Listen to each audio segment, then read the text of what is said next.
Hey, this is Buck Dharma of Blue Oyster Cult, and you're listening to the Sports Circus.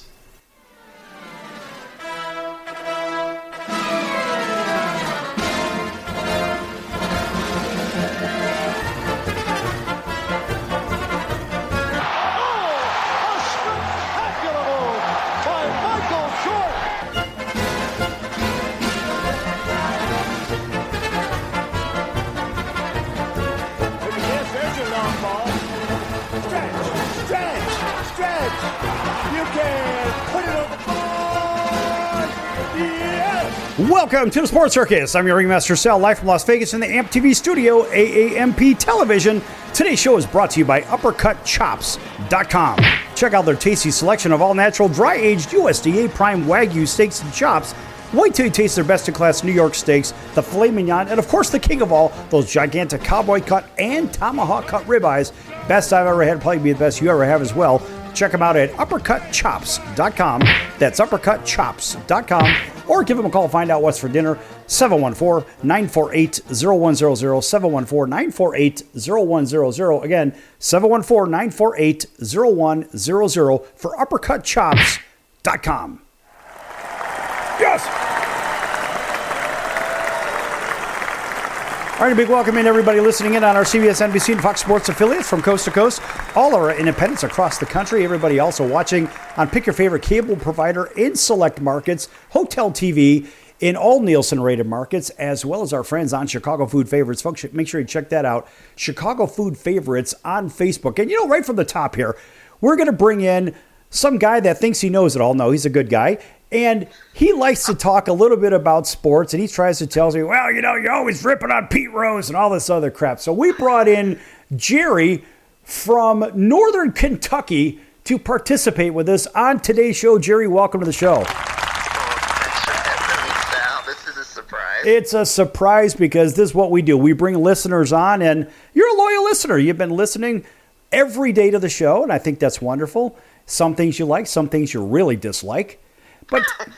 And that's okay. That's right. So tell everybody where you're from and where you represent. Well, I'm from Northern Kentucky. I live in Union, Kentucky, close to Cincinnati, and I've been a fan of the Bengals and the Reds for all my life. All right. Well, that's good stuff. And if I'm not mistaken, you're also an elementary school teacher at Carlisle Elementary School, correct?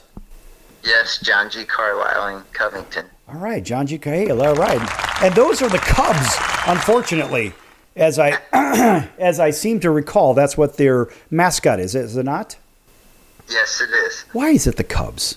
Really, couldn't they come up with something better? You know how much I love the Cubs. You really love the Cubs. Well, that's just what it was when I got there. Well, I don't know why you didn't make a move to make it change, but that's okay.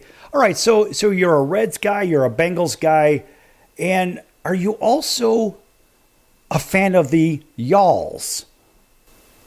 I mean, we've gone to some games there, and right. My son sings the national anthem there sometimes, and their band plays there as well. So, we go to a couple games a year. And for all those that don't know what the Y'alls are, what is it?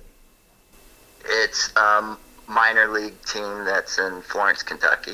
All right. We like minor league baseball is a lot of fun. They always get a sounding round of applause from us. I mean, minor league baseball, folks, if you've never been to an adult version of Little League, I believe that's probably the best way.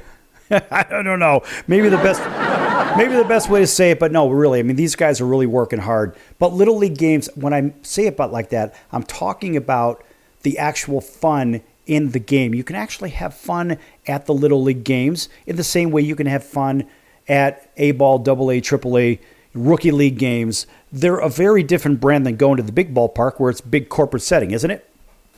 Absolutely, and they also make it fun for the family. So there's all kinds of things for the kids to do, and they get to go out on the field and have fun. So they make it a great family atmosphere, and you get to see some good baseball. Yeah, well, now, of course, in Cincinnati, you've seen some good baseball. You've seen really, well, in your lifetime, you've seen a few World Series. But I would say that out of their 5, probably the first one doesn't really count because that was the fix from the 1919 Chicago Black Sox. And, Right. It just so happened that the Red Legs happened to be on the other side of that one as the receiving team. So I'm not going to count that as a World Series win, but I won't take anything away from the Reds. It's a quality organization with a quality minor league system. I think the management could be a little bit better from the ownership side, but the manager of the team right now, he is good. Terry Francona is a very good one. I think the Reds are certainly on the upswing, but I won't take anything away from their 1990 World Series, the Big Red Machine World Series, or previous too. I think that was 1950, wasn't it? I believe so. I wasn't around for that one, but the other three I was. Right. Well, but the Reds are a fun brand of baseball because what I like about them is they're not playing station-to-station ball. And what is that for all those people that don't know? Jerry, what is station-to-station ball? As you know it. I'm sorry, I didn't hear what you said. I said, as you know it, what is station-to-station ball? As I know it, I'm not exactly clear on what you're asking me. Well, I'm sorry. Oh, no, that's okay. That's all right. So we'll just give you an astounding round of boos. Well, no, that's essentially, folks, I'm talking about it's basically singles or home runs. That's it. Okay. They don't advance the runners over. They don't stretch the double into a triple. They don't do the little things. And that's what the Yankees do. The Yankees play station-to-station ball because they have so many home run hitters on their team. Okay, yeah, no, I agree. That's what the problem was last year, past few years. They would just try to hit home runs and didn't try to bunt or steal bases very much. And now with Ellie De La Cruz and the new manager, I think we'll see a lot more of the baseball that made baseball fun that I think the game's been missing some. Right, fundamental baseball. In fact, last time the White Sox won the World Series in 2005, they had this section in the left field corner up on the, I guess on the plaza area, whatever you want to call it. It's like a pavilion, whatever. But they have this big fundamental sign out there, and it's a reminder of playing fundamental baseball, moving runners over, making the sacrifice, whether it's laying it down or hitting sac flies, advancing even on drop third strikes, advancing everybody if there's somebody else on base, advancing people, stealing home, anything. And the one thing that Ellie brings to the Cincinnati Reds is, well, frankly, he is the most exciting player in baseball. Folks, if you don't know, he's the shortstop for the Cincinnati Reds. He's in his third year, and this kid's getting better and better. He's got a real shot to win Most Valuable Player this year. Would you agree or disagree? Oh, I definitely agree. It's always fun. He just makes the game fun, and you just never know what he's going to do next. I mean, the speed's fun to be a Reds fan right now. You know, Ellie is a bona fide five-tool player. And, folks, if you don't know what a five-tool player is, first of all, they've got a great arm. Also, they've got a great glove, number 2. Number 3, they can run like the wind, which Ellie certainly can. And Ellie hits for power. That's another one. Now he's just got to really focus on hitting for average as well. But see, the thing is, if he's hitting for average, then he's not being himself. So if he just continues to spray the ball and not try to hit home runs every time, if he learns how to hit a breaking ball a little bit better, he's going to hit 300. He could steal 100 bases too. Absolutely. Try to cut down on them strikeouts. Yeah, it's just one of those guys that he's getting better. Remember, he hit 235, I think it was his first year. I don't know. I don't have any stats in front of me. He hit about 260-ish last year. And this year, my best guess is he'll be up in the 280s. And he's going to make himself a nice progression. Look, this guy's going to be likely the first billion-dollar player because he really has all of those tools. And let's face it, folks, when he hits a home run, it's a titanic shot.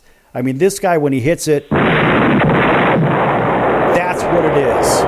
He just absolutely crushes it. And, you know, for the longest time, they said that Adam Dunn was the only guy to hit the ball out of the state into the Ohio River, right? So technically into Kentucky.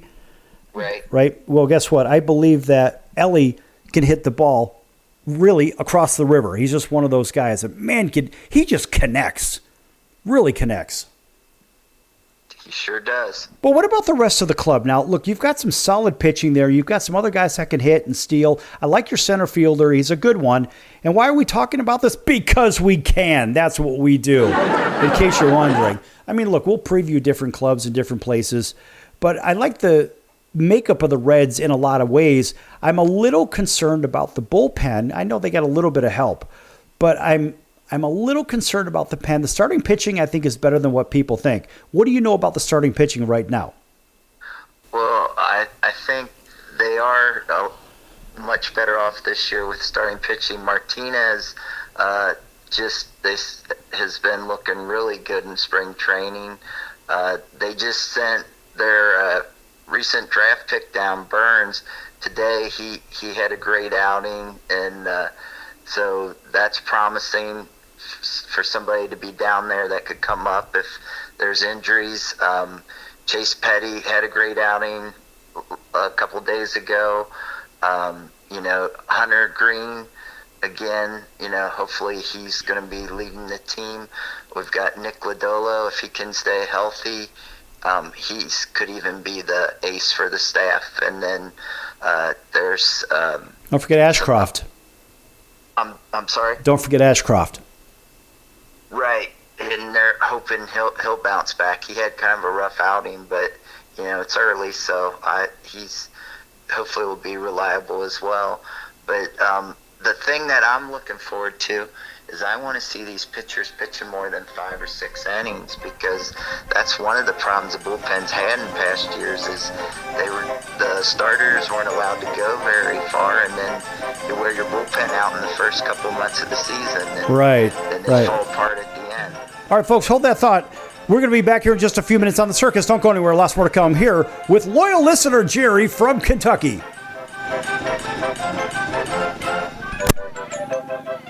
Attention business owners, you and your customers are listening to this right now. Face it, every business needs customers, even yours. The Sports Circus is a primetime nationally syndicated program that's carried on ABC, NBC, CNBC, and Westwood One News affiliates, plus CBS, Fox, and NBC sports affiliates across North America, with coverage from Hawaii to New York. Also, the Sports Circus is available to the 180 million subscribers on iHeartRadio, and the Sports Circus gets about 4 million website visitors per month, which could click through your website and bring sales. The Sports Circus provides great content featuring celebrity guests from sports and entertainment to our audience every weekday, which your company could greatly benefit from by increasing your visibility, foot traffic, eyeballs to your website, and calls from potential customers. Call us right now at 714-948-0100. Again, 714-948-0100. Or email us at info@thesportscircus.com. That's info@thesportscircus.com. Drive your sales today by advertising with the Sports Circus. Could you use a little extra money right now? If you'd like to borrow up to $100,000 and get pre-approved in minutes, call the number we'll give you at the end of this commercial. Our lending partners have already loaned millions of dollars to individuals just like you, and we're ready to lend you up to $100,000 if you qualify. Even if your credit is not perfect, you could use the money to pay off high-interest credit cards, for home renovations, or consolidate existing debt. You can get flexible, easy-to-pay terms. The consultation to find out if you qualify is free. To find out if you qualify for our special financing program, call this toll-free number 24 hours a day. 800-335-1376. 800-335-1376. 800-335-1376. That's 800-335-1376.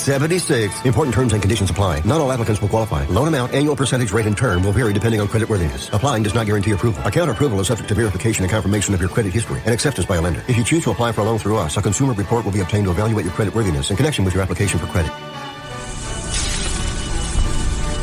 That's the sound of sizzling, dry-aged USDA Prime Wagyu and Angus steaks from UppercutChops.com. Their best-in-class filet mignons, New York steaks, and the king of all steaks, the tomahawk and cowboy cut ribeyes are the best in the business. Even their Prime Wagyu burgers will likely be the best you've ever had. Browse the full selection of steaks and chops at UppercutChops.com from the comfort of your home or on your mobile device. UppercutChops.com delivers all-natural, dry-aged USDA Prime Wagyu and Angus steaks and chops directly to your door. store without the hassle of going to the grocery store and fight crowds to pick from a small selection of average at best meats with injected steroids, fillers, and coloring added to look good. Find out what's for dinner at uppercutchops.com or call 714-948-0100, 714-948-0100, again, 714-948-0100. or make your selection directly at uppercutchops.com.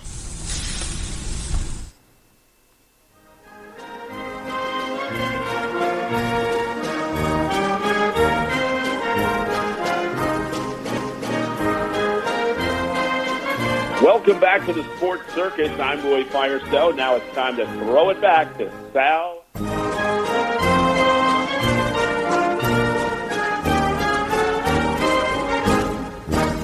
Thank you, Roy, and welcome back to the Sports Circus. I'm your ringmaster, Sal, live from Las Vegas in the AMP TV studio, AAMP Television. This segment brought to you in part by our friends over at the College of Southern Nevada Athletics. Check them out at csncoyotes.com for upcoming games and events. Great baseball games down there, by the way, folks. csncoyotes.com. That is the same place that, yes, produced Bryce Harper. Check them out, folks. College of Southern Nevada Athletics, more particularly, boy, that baseball team is good. The softball team's really good. Now, if you've never seen women's softball, we're going to get into that in a minute. But I have to tell you, folks, women's softball is one of the greatest things to watch in the sporting world. That's why I'm glad we're not going to see men competing with the women. How do you like them apples? Nice round of applause for that. Yes! All right. Welcome back to everybody listening in on our CBS, NBC, and Fox Sports affiliates, including our friends over in Honolulu on CBS Sports 1500 KHKA. That's home of the New York Yankees, the San Francisco 49ers, and the Alabama Crimson Tide. Welcome into everybody else up and down the West Coast on Pick Your Favorite Network affiliate or independent, all the way through the Heartland down to Auburn, Alabama, WAUD, home of the Atlanta Braves, 1230 on the AM dial over there. War Eagle, and a big hello to our friends in Atlanta, WDJY 99.1 FM. Thanks for waking up with us and everybody else, especially Chicago food favorites on Facebook. All right, back here with our loyal listener, Jerry, having a little bit of fun with Jerry because he is in Cincinnati Reds territory where he lives in northern Kentucky. And also a big shout out to his elementary school. That'd be Carlisle Elementary School. I think that's in Covington, is it not? Yes, it is. All right, there you go. Nice round of applause for them. Minus the name, of course, with the Cubs. All right, so how about this one? How about this? Pete Rose once said he'd make the Hall of Fame after his death.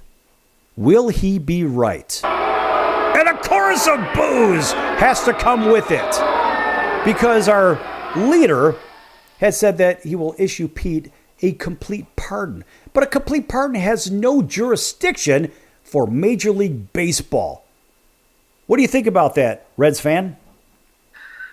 Well, that's the thing is I think his play on the field would warrant, being in the Hall of Fame. But if you approach it as a human being and making smart decisions and being a good person, then, that's a whole nother avenue. And I think, especially ball players like yourself, I have gotten the feel that, they think you need to be a good person as well as what you've done on the field. So it really just depends on how you look at it. I mean, there's some other people that aren't the greatest people that are in the Hall of Fame, but I know the rules of baseball say you're not supposed to bet on baseball. So, I'm torn. I know what he did on the field, that was a big part of the sport. So should that be in there? And then a big asterisk and things saying what he did and, or, do you just not put him in at all because of how he acted and betted on baseball and stuff like that. So it's just kind of you're not really sure what way to go with it. Like I said, for what he did on the field, that's where I would love to see him be in it. But, for what he did to bet on baseball and, hurt the game and, all the people who respect the game, then I can see where they wouldn't want him in there. Show me the money! Maybe because of his betting, he may have hurt the game on the field as well. And we don't know. And the problem is, there's rhetoric out there of a particular person saying, well, he didn't bet on other teams and all this other crap. And somebody said, well, the record has shown from the receipts or some crap like that. But let me tell you something. When you got a bookmaker, there are no receipts with the bookie. Everybody knows what the running total is, especially when it comes to even up Monday. So everybody who bet with a bookie before the online sports betting and all this other garbage, that's how it was. There was always, your week ended basically Monday at midnight, and settle up day was Tuesday. Don't ask me how I know. It's just, I guess maybe somebody once told me that or something. I don't know. I don't know. But anyway, growing up where I did, that was the neighborhood norm. So, but my problem is, because, never mind. We all know Pete did great things on the field, whatever. We all know that.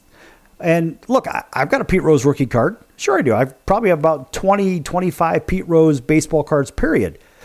And honestly, I don't believe that we have enough information to say we can excuse him from this betting thing because our leader said that he's going to grant him a pardon. The pardon has no validity for Major League Baseball whatsoever. It's more symbolic than anything. What do you think? Yeah, I think, though, even if he does get on the ballot, I'd say there's a good chance there's too many people that don't want him in the hall that he still wouldn't make it in. See, I know you're treading lightly over there being in the greater Cincinnati market, so you sort of have to be a little political. I get it. Whereas me personally, I got no dog in the fight. I mean, I have friends that are former Reds, and I root for the team just because I like them. They've got one of the greatest mascots, Mr. Red, with the gigantic head, with the baseball head. That's one of the best ones. But I don't have a dog in the fight locally speaking, outside of the listening audience and the viewing audience. But it seems to me that baseball actually got it right when it came to the Hall of Fame, unlike football, because football says, you know what? You don't have to be a good person off the field. We're only going to take your on-the-field merits and base your eligibility off your accomplishments and nothing more. Yeah, I'm not disagreeing with you. Like I said, growing up, all his accomplishments, you would think, oh yeah, he definitely is going to be in there. And then as he got older and just was coaching, and then found out all the betting, and he was no angel. So if he's just burned too many bridges where the feeling is he doesn't deserve to be in there, then I'm not going to knock anybody for that. It's just I guess you would like to think with everything he did he would make it, but he did a lot of things and didn't conduct himself properly, and it took him so many years to even admit that he did it after he wrote a book. So well, and he went to prison for it too. Right. So I'm, like I said, he definitely didn't help himself. You're supposed to follow the rules and be a good person, and he definitely had his faults, that's for sure. Well, Jerry, it says in the clubhouse of every big league club, no betting on baseball, in big, bold print. Yet, he bet on baseball. But here's the one thing that really is a big question to me. Did he split the winnings or whatever from the other side that won? Oh, well, he only bet on his team. Maybe he did. But maybe he also had an interest from the other side, too. This is stuff we don't know. And this is what bothers me, because we don't know if he split winnings or if the other team split winnings because maybe his team conveniently lost a game. We don't know that. And what we don't also know is, was he betting while he was a full-time player and not a player manager? Right. And, if you're somebody that's betting that much, odds are you're not just betting for your team every time. And I'm sorry to interrupt you, but you don't just suddenly start betting $10,000 a day. This is learned behavior over time. Right. And you've heard all kinds of different stories from what people that he's been associated here with and things like that. And like I said, I think he should have just admitted everything right away, and maybe he would have had a better chance of getting some sympathy. But to hide it all those years and then still be betting and everything throughout his whole life, that wasn't really showing much grace. So, it just it's just a sad thing all around. Well, you know what's cool, though, about this dialogue is, folks, listen, we brought one of our listeners onto the show to participate, not for just a minute or so. This guy's with us, and it's fun. It's unprompted. We have no notes, no nothing. We're just talking baseball. If you tuned into yesterday's show, it was myself and the great Darrell Evans who hit in front of Hank Aaron for 5 years, 21 years as a big league player, world champion, all-star, et cetera, et cetera. Over 40 years in the game of professional baseball. Now, that in itself, of course, Darrell, a dear friend, but also our insider, one of our insiders for baseball. And it's nice to be able to mix it up. So we take it from a professional perspective on the field. And me, I'm a former player. And so here now you have a dialogue from off the field perspective in the seats to on the field and in the dugout and in the locker room. And which makes for a very interesting perspective from both sides, because now both sides can really make some kind of a reasonable assumption on something, but the other side maybe potentially could either correct them, agree, or disagree. That's what I like about this. What do you think, man? Yeah, I mean, I really, enjoy listening to your show just because, just as learning things from you guys as a player perspective, like you just said, because I'm a fan. I think I know the game fairly well and stuff, but I just learn more and more things that I had no clue about just because you experience it and have been through it, and you talk to different people, and it just, allows me to learn more and more every time I listen to the show, and, it's just a lot of fun. Well, we appreciate that. That's really cool. So when we come back, we're going to take it a little different direction. We're going to stick with baseball, but I want to ask you a couple of things specifically about things that you notice maybe when batters are up there or when maybe pitchers are really in that zone. Basically, the term is when the pitchers are dealing, right? So when we come back, we're going to stick here with Jerry from Northern Kentucky right here on the Sports Circus. Last word to come, folks. Don't go anywhere.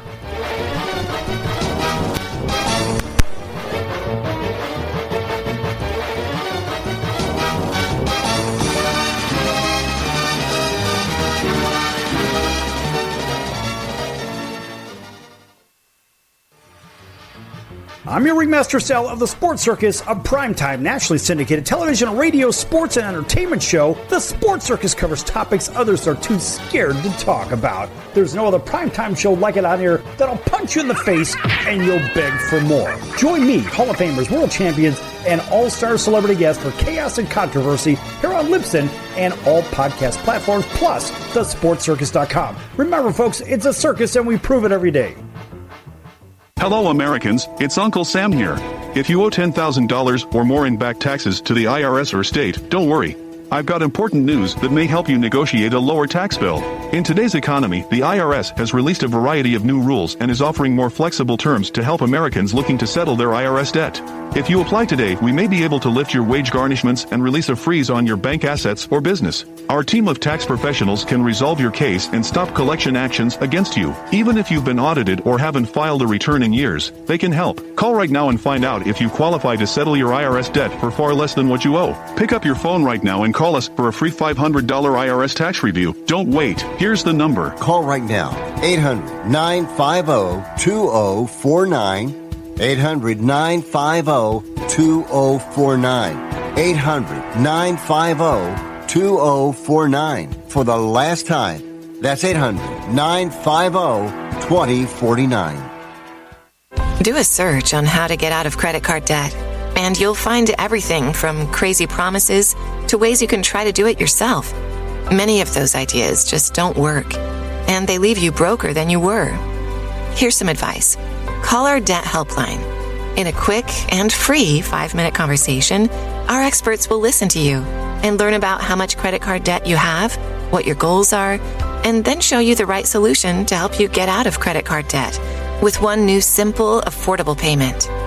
The credit card companies make available special programs to help if you're struggling. All it takes for you to finally get out of credit card debt is one quick, free phone call. So please call right now. 800-948-6817. 800-948-6817. 800-948-6817. That's 800-948-6817. Paid for by the Debt Helpline.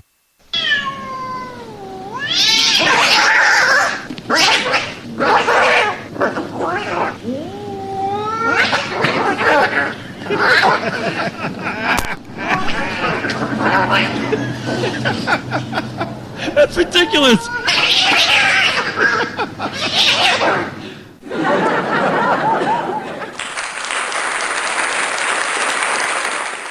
Quiet, numbskulls, I'm broadcasting. Hey everyone, Dave Jackson here, ESPN rules analyst on ESPN Hockey, and you're listening to the Sports Circus.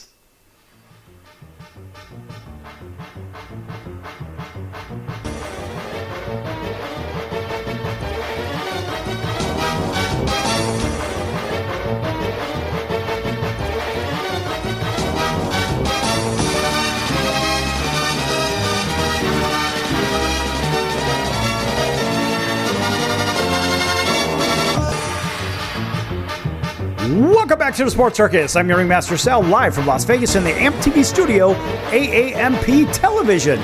This segment brought to you in part by the Sports Circus. Make sure you check out thesportscircus.com for our upcoming guests, our prior guests, recorded shows, which can be found on Apple, Amazon, Audible, Pandora, Spotify, YouTube, iHeart, Stitcher, Deezer, even the Mars rover. Everybody can pick us up. Also, make sure you check out the tabs across the sportscircus.com's website, because there's one called Store. And a shameless plug for the Sports Circus. Pick up your wonderful hats, t-shirts, hoodies, sweatpants, coffee mugs, travel mugs, pillows, mouse pads, you name it. They're all there, all branded as the Sports Circus. And guess what? They're all made in these United States of America. Yes! Made in America. Gotta like that. All right, welcome back to everybody. Radio and TV, you know who you are. We're back here with one of our loyal listeners, and that would be Jerry from Northern Kentucky, from Carlisle Elementary School. Now, if you listened to an earlier episode, we did mention Jerry on the show, but now we're giving him a chance to defend himself just a little bit. Welcome back to the show, Jerry. Thanks. All right, so think about this. Now, we watch baseball games all the time. It's just what we do. But what happens when the unthinkable happens? When you say the unthinkable, I'm going to play you an audio clip. Let's see if I can actually pull this up here real quick. All right, folks, remember, this is live. Anything could happen. Fly ball left field off the bat of Jones. Watch it fly on the roof of the cabana. Gone. Grand slam. 4-0 Tigers. Jones continues to impress. He's going to throw that changeup, and it looked like he sat on it and crushed it to left field. Now Ibanez fly ball to left field. This one's deep. This one's got a chance. This one's gone. Andy Ibanez back to back with Jones. Jones' ball did not need a boost from the wind. That one might have gotten a little boost. It was very windy earlier today. It's still a strong breeze blowing out to left, but not nearly what it was before the storm. That's two pitches, folks. Here we go. That's a good swing from Ibanez. Wait a minute. Off-speed pitches, changeup and a slider, both went a long way. Now fly ball left center field off the bat of Torres. This one is deep. This one is gone. How about it? Deepest left center. 3 consecutive pitches, 3 home runs. That is unbelievable. That's unbelievable. And we're going to take this one. We're going to give a little credit to our friends over at Yahoo. And they had stated, when interviewing a Major League Baseball manager, in the middle of a game, you're always opening yourself up to some risk that the game itself will create some friction, such as what happened with the Philadelphia Phillies manager, Rob Thompson, in a recent game. Speaking, of course, with the Four Letter Network, in the second inning, with Jesus Lazaro on the mound, Thompson was discussing preparations for opening day and, of course, a grand slam. You just heard 3 home runs back to back to back. What happens? Could you imagine Jerry as the manager? What would you say? Look, the manager couldn't say a damn thing. He just looked there in complete and utter disbelief of what was going on. Mind you, he was in the middle of a telecast interview. Yeah, that would not be good. I mean, that's truly the unthinkable, is it not? Absolutely. What in the world do you say after that? I mean, the guy was tongue-tied. I mean, the look on his face was priceless. Folks, if you don't believe me, just go ahead and search on your favorite. In fact, go to DuckDuckGo. Don't use Google. Go to DuckDuckGo. It's a little bit safer. And check that out. You wouldn't believe it. the look on the guy's face, being the manager, was just like, what in God's name is going on here? You expect to keep that camera on me when they just scored 6 runs and 3 pitches off of our pitcher? I mean, it was really funny. And quite honestly, it was just one explosion after another. And we have to go make a pitching change real quick. well, the best part about it is you just leave them in there. You say, all right, kid, suck it up, because it's a long baseball season. And here's the problem. The reason I'm talking about this, in today's game, and Daryl and I talked briefly about this in a previous show, is that pitchers aren't in long enough to face a little adversity being on the mound. And so they're hurrying to take them out of the game. Oh, he gave up a few hits, let's get him out of the game, and all this other garbage. And they're so worried about the stats and all the analytics and the sabermetrics and all that BS. They're forgetting about the eye test and everything that matters in baseball that's worked for, 150 years? What do you think? Absolutely. I mean, that's like we were talking about earlier, that the starting pitchers, that they don't go like they used to, where, you try to get complete games and, it's like they get 5 or 6 innings and then they're done, and then you just ruin your bullpen for the season because you're pitching them every night 2 or 3 innings. Yeah, I mean, as I look at it, I just say, look, you let these guys in there, let them have some bad outings. It's okay. And let them drop 10 on them if they have to. Who cares? Because you're going to learn from it. And even if you come in, look, back in the old days, back when pitching was pitching, and not guys coming up as relievers, for example. The reality is you had to work your way into the rotation. And the guys in the bullpen were guys that wanted to get their way in the rotation. They were 9-inning guys. They weren't 1-inning guys or 1-out guys. Right? Here's one pitch, and now suddenly you get a save. I mean, the save is the worst stat in baseball for a pitching staff, period. Because it shows just how weak your starting rotation is in the first place. Right. And so I want to see 9-inning guys out there. Guys that'll at least give me 7. Maybe you can go 8. Hey, if you could throw me a complete game, gone are the days of the Denny McClains with his 30 wins and 200-300 complete games. You don't see that anymore. Now guys are throwing the bare bones minimum of 5 1/3 or 5 2/3 so they can get themselves a win, which is a bunch of nonsense. How do you feel about that? Well, how many games have you seen where a pitcher is just blowing team away, then the manager decides just to make a pitching change just because, and then you end up losing the game after they dominated the whole game? That's really frustrating to watch. Well, I think we saw something like that not too terribly long ago in the recent past with Ohio State. And they were winning a baseball game, and they were up 10-0. They ended up losing the game, I think 12-10. Yeah. Something like that. But hard to do. It was fun to watch for me. I mean, it was a happy day for me, of course. But as I look, it's like these managers, they don't know how to manage the game. They don't know how to manage the pitchers. And the pitching coaches are just people that have been thrown in there because why? They're analytics guys, but they're not guys that have been out there throwing the innings. They don't know what it's like to have your hose hanging out there, and you got to stick it out. You got to tough it out, but you've got to grow. You need some kind of growth mechanism. And the pitching coaches, first of all, they're training them wrong, but also what they're not doing is they're not giving them the chance to grow psychologically and have them face a little adversity and get stronger from it. And then when you start blowing out a team early, then for whatever reason, it seems like sometimes these teams just stop because they're comfortable, and then that's when you have something like that happen. They just don't keep that killer mentality the whole time. Well, part of the reason for that, though, is we go back to in Little League when we have the slaughter rule. Well, we don't have the slaughter rule in Major League Baseball, but they're all professionals, and sometimes you have a bad day. So really, it's an unspoken rule. You don't steal a base when you're up by 10 runs. You don't swing for the fences when you're up by 10 runs. Stuff like that. If you're up by more than a grand slam in the 9th inning, you're not trying to strike the world out. You're just trying to pitch to contact and get the inning out, and that's it. You're not trying to pad your stats or steal a base when you're down 8-0 in the 9th inning. You're not trying to do that. But a lot of people do those really bad things, I'll just say, and then they cause brawls out on the field, which I'm a little familiar with those, if you know what I mean. Yep.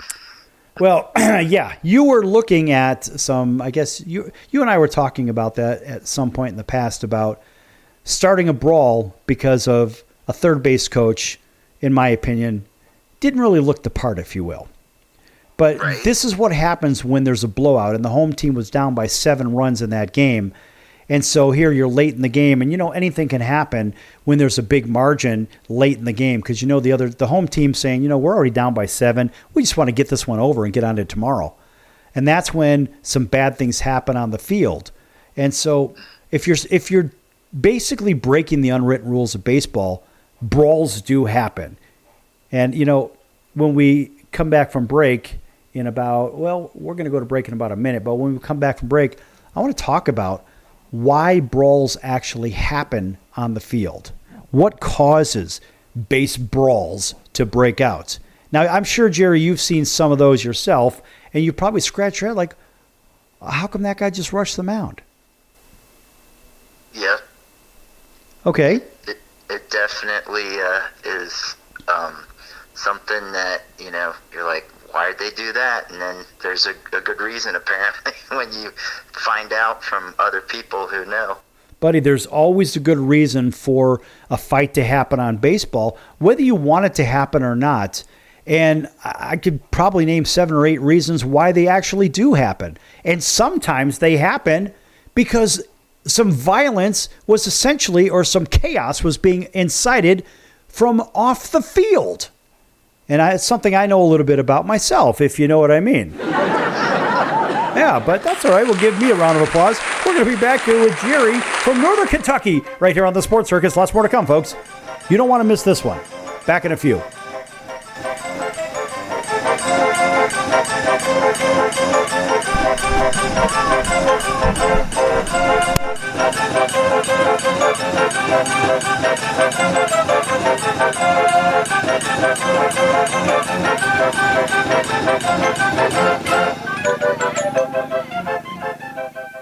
Can your IRA stand up to the next financial crisis that our top economists are saying is at our doorsteps? By allocating a percentage of your IRA into physical gold and silver with a tax-free rollover, you can diversify and safeguard your holdings from turbulent markets and economic downturns by putting your IRA back on the gold standard. Find out how to safeguard your assets with a tax-free rollover with a Genesis Gold IRA, the only IRA that can hold physical precious metals. Call now for your free gold and silver report. Protect your IRA today with one simple phone call and learn how to qualify for up to $10,000 in free silver. Call Genesis Gold Group, empowering faith-driven stewardship. 800-932-5517. 800-932-5517. 800-932-5517. That's 800-932-5517.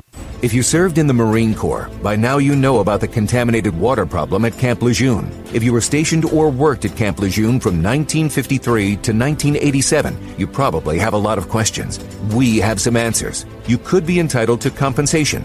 Billions of dollars are being allocated to pay for damages to anyone stationed at Camp Lejeune during that time. Unfortunately, it appears that officials may have known the contaminated water problem existed and did little to protect their men. The Semper Fi code was not honored. If you or someone in your family has developed a serious illness, including various forms of cancer, call this Camp Lejeune legal support line right now. You can't turn back the clock and change what happened, but you can certainly call right now and learn your rights as a Marine. Here's the number. Call 800-335-7196. 800-335-7196. That's 800-335-7196. Do a search on how to get out of credit card debt, and you'll find everything from crazy promises to ways you can try to do it yourself. Many of those ideas just don't work, and they leave you broker than you were. Here's some advice. Call our debt helpline. In a quick and free 5-minute conversation, our experts will listen to you and learn about how much credit card debt you have, what your goals are, and then show you the right solution to help you get out of credit card debt with one new simple, affordable payment. The credit card companies make available special programs to help if you're struggling. All it takes for you to finally get out of credit card debt is one quick, free phone call. So please call right now. 800-948-6817. 800-948-6817. 800-948-6817. That's 800-948-6817. Paid for by the Debt Helpline.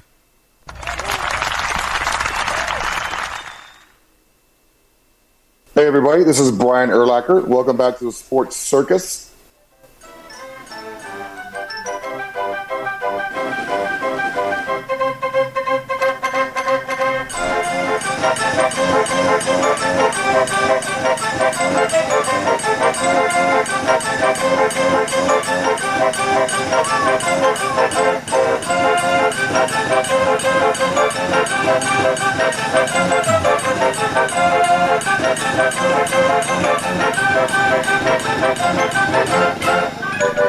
Welcome back to the Sports Circus. I'm your ringmaster Sal, live from Las Vegas in the AMP TV studio, AAMP television.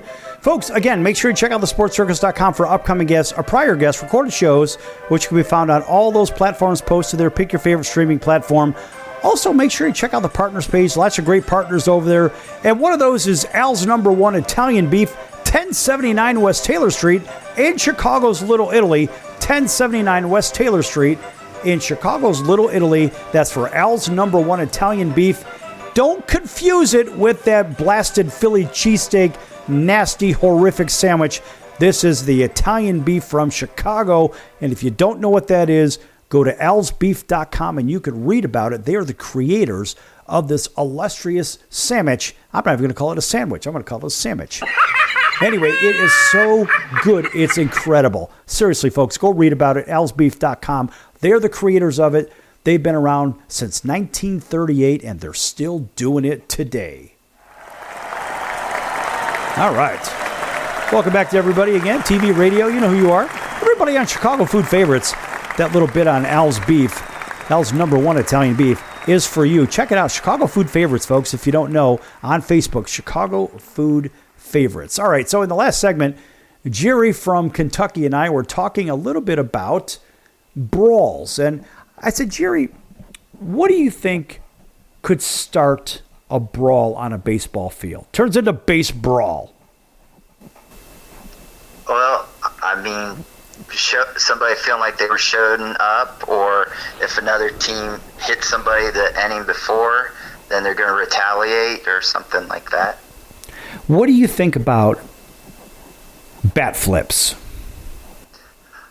I mean, I think it's just part of the game, but I know there's some pitchers that tend to dislike to it, so that's what starts some of the brawls. I guess it just depends on, if you're a pitcher and you feel disrespected by it, but a lot of people... Shut up! Shut up! Shut up! Shut up! So you think that it's a part of the game? Shut up! Stop it! You actually think that? I doing it. Not necessarily that you have to do that, but I mean, you see it all the time. Stop it! It's not a part of the game. You know what is a part of the game? Is sportsmanship. Sportsmanship is a part of the game. You don't show up your opponent. In the same way, I ended up the last segment talking about not stealing a base when you're up by 8 runs or 10 runs, or you're down by 8 or 10 runs. It doesn't matter. Those are defensive indifferences, and they don't even count in the stat book anyway. The point is, the bat flip, in my opinion, is one of the worst things that's done on the baseball field today. It used to be back in the day where somebody would hit a home run and stop and stare at it and watch it leave the yard.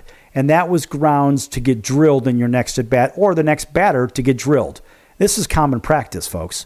It's not in the rule book, but this is what happens in baseball because there is a self-policing mechanism, just like in hockey.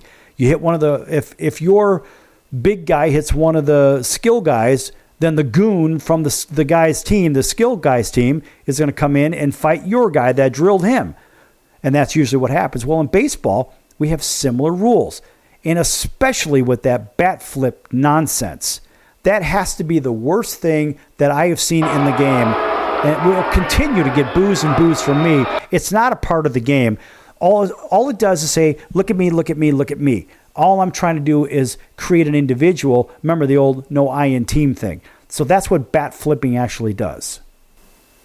Oh, no, I agree with that. I mean, what I meant by that is you see players doing it. So that's what I meant by part of the game. But, I mean, there's no need for it. It's just an ego thing. But, that's when the pitchers retaliate. So. Well, that's one reason. And, yeah, for all you hitters out there that like to flip your bat 10 feet in the air or stop and steer once you hit a home run, Barry Bonds did a lot of that. Barry would look at the home runs that he would hit and stuff. Of course, a lot of people say he was juicing up, and there seems to be a little bit of something to that. We don't know. I don't know Barry. I know guys that do, and they tell me the exact opposite about Barry. We do know that Barry was a great player before he started allegedly juicing in the first place. He was a five-tool player, like we talked about with Ellie, right? The guy could run, he could hit for power. The guy had a great arm, he had a great glove. He had all those pieces. But when Barry would hit a home run, stop and steer, it was like the same thing with Sammy Sosa. When Sammy Sosa would do the same thing, and he'd do that stupid crow hop crap and all this other crap when he'd hit a home run. You know what? I'm surprised that dude didn't get hit in the head several times, because I know, well, let's face it, I played just before Sammy Sosa. I would have done the same thing. I would have drilled that dude right in the side of the knee. I would have drilled him in the head. I would have drilled him in the foot. Everywhere where I know there's no meat, God knows there's, in my opinion, there's no meat between those ears, if you know what I mean. So anyway, guys that do stupid things like that, they deserve to get hit, and hit often. I'm sorry. Some people say, oh, that's not a part of the game. Like hell, that's not a part of the game. What about back in the day when somebody would go in hard to second base? Right? Think about that. Maybe your Reds are playing the LA Dodgers back in the day, and one of your guys would come into second base and spike Davey Lopes. Now, is that fair to Davey? Yes, it is, because that's part of the game. As second baseman, let's face it, that's the weakest position on the field. Is the weakest position. So the only thing you run a risk of is being spiked. So is that worthy of getting drilled if you try to take out the second baseman? What do you think?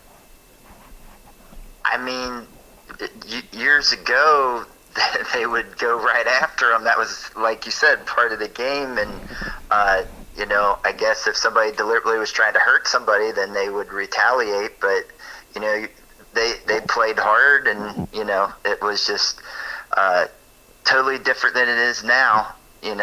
Back then, some of the slides and deliberately trying to flip their legs up, and, it's amazing there has so many injuries like there are now, Well, look at it this way. As a part of the game, everybody knew in the entire stadium, including the second baseman, that the runner on first was going to try to take him out of the play so they can get rid of the double play, right? That's why the neighborhood play was such an important piece of the puzzle, because if the second baseman, maybe it was a 6-4-3 double play, so a shortstop gets it, throws second, throws to first, right? But sometimes the second baseman would get out of the way right away because they knew they were going to get spiked or worse. And so the neighborhood play that the umpire would allow to happen is, hey, if the throw beat him, you're out. It doesn't matter whether you hit the bag or not. Right. But we don't see that in today's game. Now they go to the replay, right? Because everyone's making what? Business decisions on the field. That is the problem that I see. Everyone is making business decisions because the money is so big. And unfortunately, when we look at the money side of it, we say now a lot of the fun has been taken out. When Darryl was playing, Darryl was one of those guys that would go in hard. Remember, he played the hot corner. And so, the tough guys on the baseball field are the third baseman and the catchers, because they had to endure the most pain from hot shots or bouncing balls or whatever the hell. They got beat up the most. But it's just a part of the game, man. The second baseman had to be a part. But in today's time, they're protected because of, well, we know money talks, and you know what the rest of it is. Show me the money! That's the part that I don't like. What do you miss about the old game?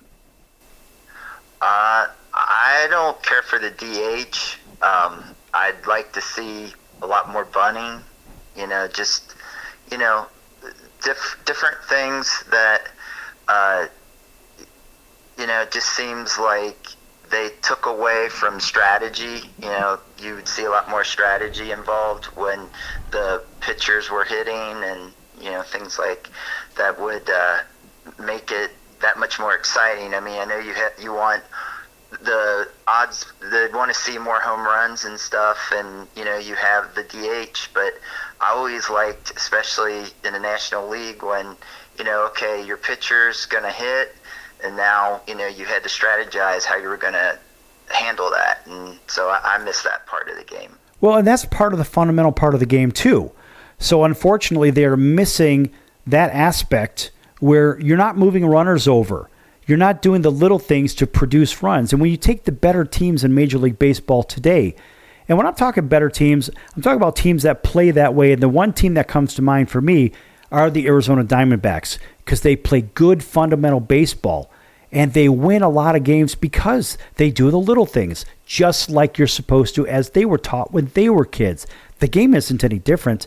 It's kind of like they say, well, the players are different, but the game remains the same. But we don't see enough of that. Exactly. That's why with the Reds, I'm excited for Terry Francona being the coach, because I think we're going to see a lot more of that this year. Well, look, it's not just this year. Terry's going to be around for a while, but Terry has brought a good brand of baseball to everywhere he has managed. And I think he's one of the more liked managers by ownership and also by the players. That's a rare combination. Because a lot of times, just like with a parent, maybe parents will say, well, good cop, bad cop. Well, Terry is actually good cop for both the players and the owners. But he can be the bad cop. But he doesn't win games by being a jerk. He wins games by being a really good manager. He manages the game. He puts a good bench coach next to him. And he surrounds himself with winners. Why? You know why. Because what do winners do? Winners win. Winners win. They surround themselves with winners because winners win. And folks, if you don't know that one, I hear it from the people that I know. I say it all the time, and I live by it. So take a guy like Jerry here in our last minute of the show. Look, Jerry is a very successful business guy and a teacher. This guy is smart, although, I mean, look, you could say he's as dumb as a fox. And that's one of the greatest compliments you can give anybody. He may play dumb, but folks, he's playing possum. This guy knows his stuff. And we just want to say thanks for Jerry for joining us today here on the Sports Circus. Thank you, sir. Well, that's what we do. That's what we do here on the circus. And I'll tell you, out of all the times, all the shows that we have done here on the Sports Circus, we've had some shows that were better than others, and we've had some that you say, well, maybe, just maybe, the show is lacking this or is lacking that. But in this show, you got to realize this is a very different show for a lot of reasons, because we've got a guy that he had no idea that he was going to actually be on today's show. But we put him on because we could and because it's fun to let you know that, hey, look, the average Joe or Josephine, they get to come out of the show just as me, because I'm just a regular guy like all the people that are listening today. The only difference is I'm on this side of the mic and you're listening. Other than that, you wouldn't know me if you saw me down the street. I just look like everybody else, just with, I guess, a bigger head. Anyway, that's going to do it for today's show. I'm your Ringmaster Sal. Again, thanks for Jerry joining us from Northern Kentucky. I'm your Ringmaster Sal. We'll see you in about 23 hours right here on your favorite station. Until then, so long, everyone.